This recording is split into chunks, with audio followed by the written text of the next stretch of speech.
بسم اللہ الرحمن الرحیم۔ السلام علیکم ناظرین، دین دنیا چینل میں آپ کو خوش آمدید کہتے ہیں۔ ناظرین، شیخر نامی ایک ہندو شخص نے ڈاکٹر ذاکر نائک کو الجھانے کے لیے بہت سے سوالات ایک پرچے پر لکھے اور مائک پر آ کر کیے۔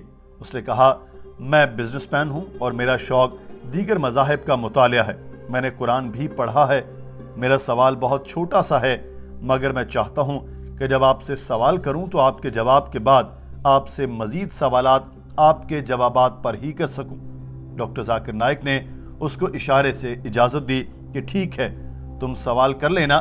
تو پھر اس شخص نے سوال کیا کہ آپ کی احادیث کی کتابوں میں لکھا ہے کہ حضرت ابو بکر نے حضرت عائشہ رضی اللہ تعالیٰ عنہ کو گردن پر تھپڑ مارا اور حضرت عمر فاروق نے حضرت حفصہ رضی اللہ تعالیٰ عنہ کو گردن پر تھپڑ مارا، اور قرآن پاک میں بھی یہی لکھا ہے کہ اگر تمہاری بیویاں کہنا نہ مانیں تو ان کو مارو۔ تو میرا سوال ہے کہ کیا اسلام میں اگر مرد عورت کی بات نہ مانے تو کیا عورت کے پاس بھی ایسا کوئی حق ہے؟ کیونکہ عورتوں کو تو مردوں کے برابر حقوق ملنا چاہیے۔ Wherein Umar is trying to say to the Prophet, or rather trying to make him laugh, he says, Messenger of God, I wish you had seen the daughter of Khadija, where she asked me for extra money and I got up and slapped her on the neck. God's messenger laughed and said, they are around me as you see, asking for extra money. Abu Bakr then got up, went to Aisha and slapped her on the neck, and Umar did the same to Hafsa. Now we see something of a pattern coming in. Then if we just jump to Quran chapter 4, verse 34, and those wives you fear may be rebellious, admonish, banish them to their couches and beat them. Now, as I understand from your talk, that there is equal punishment for both man and woman. I'm not contending whether they should be beaten or not. My point is, what is the right of the woman if the man is wrong? Doctor Zakir Naik نے سوال کا جواب دینے سے پہلے اس شخص کو کہا، کیا آپ جانتے ہیں کہ عائشہ اور ابو بکر اور حفصہ اور حضرت عمر کے درمیان کیا رشتہ تھا؟ اس شخص نے کہا، باپ اور بیٹی کا۔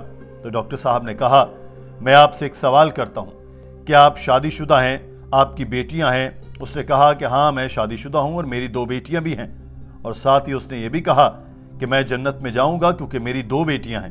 تو ڈاکٹر صاحب نے کہا، نہیں، اگر تم ان کی اچھی پرورش کرو تو ہی تم جنت میں جاؤ گے، اور اگر تم ان کو ایمان کی روشنی سے منور کرو تو ہی یہ ہو سکتا ہے، ورنہ جنت میں داخلہ نہیں ملے گا۔ اب میں سوال کی طرف آتا ہوں، اگر آپ کی بیٹی 10 منزلہ عمارت سے چھلانگ لگانا چاہے تو آپ کیا کریں گے؟ اس نے کہا کہ میں اس کو روکوں گا۔ ڈاکٹر صاحب نے کہا کہ اگر وہ نہ مانے تو وہ شخص بولا، اس کو پکڑ لوں گا۔ ڈاکٹر ذاکر نائک نے پوچھا کہ اگر وہ کہے کہ نہیں، میں تو سپر مین ہوں، اڑنا چاہتی ہوں، اس بے وقوفی والی بات پر آپ کیا کریں گے؟ تو وہ شخص بولا کہ میں اس کو ماروں گا۔ ڈاکٹر صاحب نے بتایا کہ اگر کوئی شخص اپنے والدین اور اولاد سے زیادہ اللہ اور حضرت محمد صلی اللہ علیہ وسلم سے پیار نہیں کرتا تو وہ مسلمان نہیں۔ تو کئی بار ایسا ہوتا ہے کہ بیویاں اپنے شوہر سے تھوڑی بدتمیزی کرتی ہیں، تو اگر وہ شوہر ہو بھی آخری پیغمبر تو حضرت ابو بکر اور حضرت عمر فاروق رضوان اللہ علیہم اجمعین، جو اپنی اولاد اور اپنی جان سے بھی زیادہ حضرت محمد صلی اللہ علیہ وسلم سے پیار کرتے ہیں، ان کو پتہ چلے کہ ہماری بیٹیوں نے حضرت محمد صلی اللہ علیہ وسلم کو تکلیف پہنچائی تو باپ ہونے کے ناطے ان کا حق تھا کہ ان کو سزا دے۔ وہ بھی انسان تھے۔ احادیث میں ہے کہ آپ صلی اللہ علیہ وسلم کی بیویوں نے بھی دنیا کی کچھ خواہش کی کہ ہم غربت میں کیوں ہیں، تو اللہ نے کہا، اگر تمہیں دنیا چاہیے تو مل جائے گی، مگر پھر جنت نہیں ملے گی۔ اس پر آپ صلی اللہ علیہ وسلم کی بیویوں نے معافی طلب کی اور اللہ تعالیٰ نے انہیں معاف کیا۔ Even the wives of the Prophet, though they were wives of the Prophet, they are the best examples, yet they were human beings and they did make mistakes. Like the ayah recited by the Qari, Surah Nisa chapter 4:32, they want equal rights. There was in Surah Azab chapter 33, where the wives of the Prophet tell the Prophet, why don't you give us the luxury of this world? They objected, why are we undergoing such a life of poverty? So Allah sends a revelation, if you want this world, I will grant it to you, but you will not get Jannah. The verse of the Quran says, I will free you. That means, if you want, I will let you go free. Divorce, not that you divorced. And you can get the luxury of this world, but you won't get heaven in the hereafter. And the wives of the Prophet, they repented and they asked for forgiveness and Allah forgave them. Doctor Zakir Naik نے کہا کہ پیغمبر کے خلاف جانا عمارت سے کودنے سے زیادہ برا ہے، کیونکہ عمارت سے کودنے سے تو صرف جان جائے گی، پیغمبر کے خلاف جانے سے آخرت بھی جائے گی۔ اس کے بعد بیویوں کو سزا دینے سے متعلق سوال پر ڈاکٹر ذاکر نائک نے کہا کہ قرآن میں کہا گیا ہے کہ اگر بیویاں نافرمان ہو جائیں تو ان سے بات نہ کرو، اور پھر بھی نافرمان رہیں تو ان کے ساتھ ایک بستر پر نہ سوئیں، اور پھر بھی نہ مانیں تو ان کو ہلکا سا مارو، مگر اس کے بھی اصول ہیں کہ جب بیوی کو مارو تو منہ پر نہ مارو، جب مارو تو اس کے جسم پر کوئی نشان نہ ہو، مسواک سے مارنا بہتر ہے، اور اگر آج کل کو دیکھیں تو میں کہہ سکتا ہوں کہ رومال سے مارنا مسنون ہے، یہ علامتی ہے، تشدد نہیں۔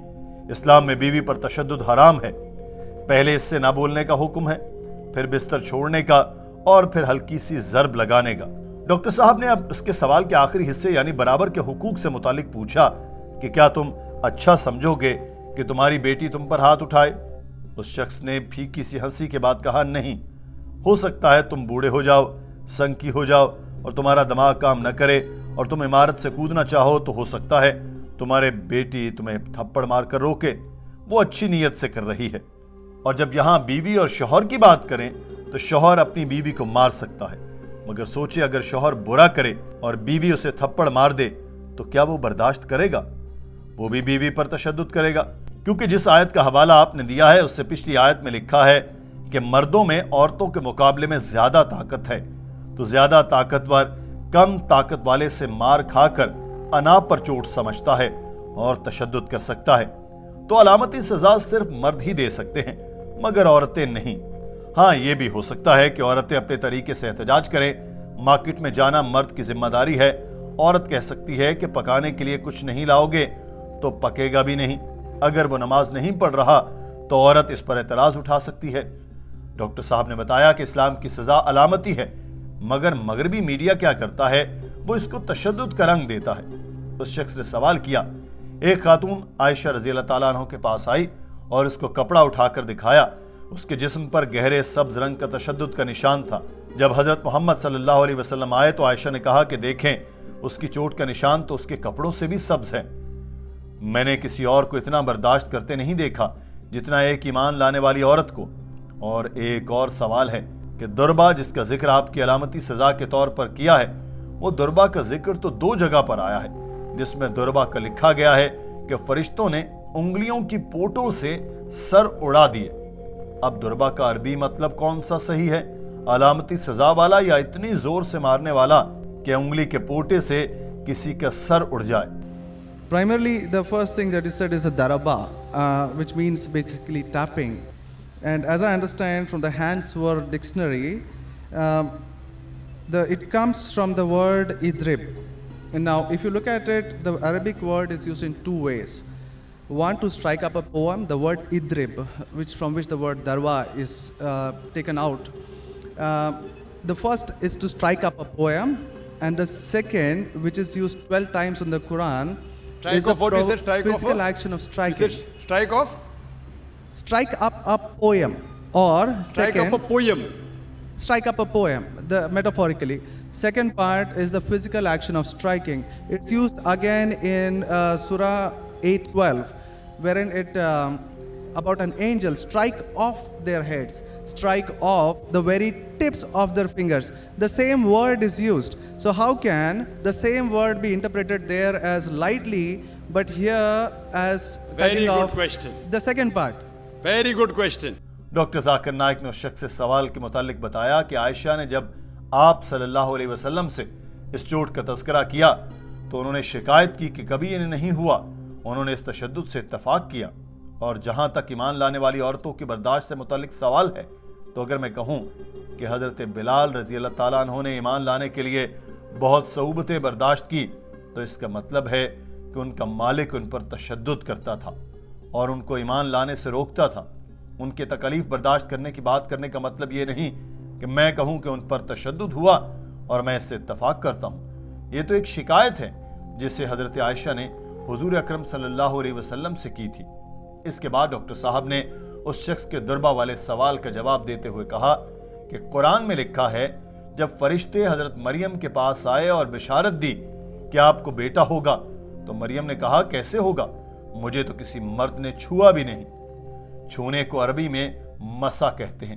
اس کے بھی دو مطلب ہیں، ایک تو صرف ہاتھوں سے چھونا اور دوسرا ہم بستری کے زمرے میں آتا ہے۔ تو جب حضرت مریم نے بات کی تو انہوں نے مسا کہنے کا مطلب تو یہی تھا کہ ان کی شادی نہیں ہوئی۔